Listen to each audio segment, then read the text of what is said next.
ప్రభు అయిన యేసుక్రీస్తు నామంలో మీకు సమాధానం కలుగునుగాక. షలోమ్.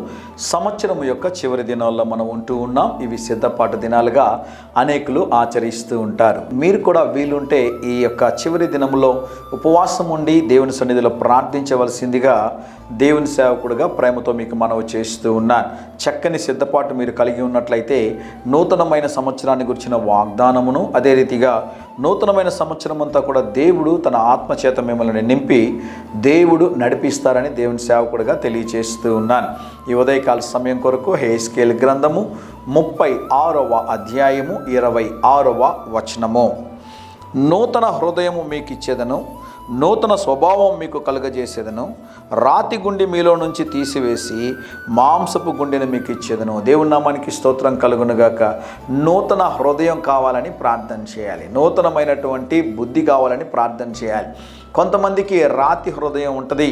పనికి మాలిన వారందరి దగ్గర క్షమించమని అడుగుతూ ఉంటారు, కానీ మిమ్మల్ని ప్రేమించి మిమ్మల్ని భరించి వివాహం చేసుకుని మీతో ఉన్నటువంటి భార్యని క్షమించు అని అడగడానికి చాలామంది నామోషిగా ఫీల్ అవుతుంటారండి. భర్తని క్షమించు అని అడగడానికి చాలామంది వెనకడుగేస్తూ ఉంటారు. ప్రపంచంలో ప్రతి ఒక్కరిని క్షమించని అడుగుతూ ఉంటారు. భార్యని క్షమించలేని వారు, భర్తని క్షమించలేనటువంటి వారు, బిడ్డల్ని క్షమించలేనటువంటి వారు. కొంతమందికి రాతి హృదయం ఉంటుందండి. రాతి హృదయం నీవు కలిగి ఉంటే పరిశుద్ధాత్మ కార్యాలు మీరు చూడలేరని దేవుని సేవకుడిగా తెలియజేస్తున్నాను. మీకు కావాల్సింది ఏ హృదయమో తెలుసా? రాతి హృదయం కాదండి, మాంసపు హృదయం మీకు కావాలి.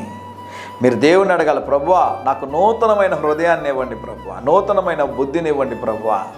రాతి గుండె నాలో ఒకవేళ ఉంటే, ఎవరైనా క్షమించలేని స్థితిలో నేనుంటే నూతనమైన సంవత్సరంలోనికి అడుగు పెడుతూ ఉన్నాను. వెళ్ళడానికి ముందే ప్రభువా వారిని క్షమించేటటువంటి ఆ మనస్సును నాకు దయచేయండి ప్రభువా. క్రీస్తు యేసునకు కలిగిన ఈ మనస్సును మీరును కలిగి ఉండుడి అంటే అర్థం ఏంటో తెలుసానండి?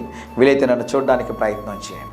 యేసు ప్రభు వారు కల్వరి శిలువ మీద భయంకరమైనటువంటి వేదనను అనుభవిస్తుండగా ఆయన చెప్పిన మాట ఏంటి అంటే, తండ్రి వీరేమి చేయుచున్నారో వీరు ఎరుగరు గనుక వీరిని క్షమించుడి. ఏం హృదయం అండి అది? ప్రపంచంలో ఎవరికైనా ఉందా అటువంటి హృదయం?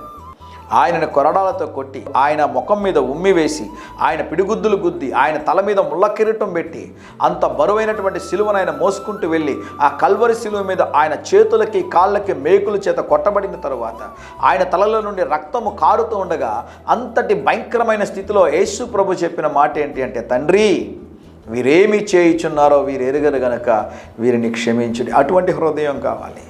ఆ హృదయాన్ని ప్రభు నీకు ఇయ్యాలని ఆశపడతా ఉన్నాడు. నూతనమైన డ్రెస్సులు కావాలి, నూతనమైన బైక్ కావాలి, కారు కావాలి, గృహం కావాలి. ఇవన్నీ ప్రార్థన చేస్తున్నావా? నూతన సంవత్సరంలో అడుగుపెట్టే నీకు అవసరమైనది ఏంటో తెలుసా? నూతనమైన హృదయం. దాని కొరకు ప్రార్థన చేయి. ధైర్యంగా ఈ దినాన్ని ఎదుర్కోండి.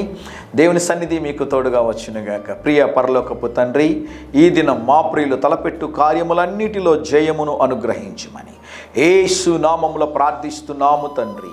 Amen, amen.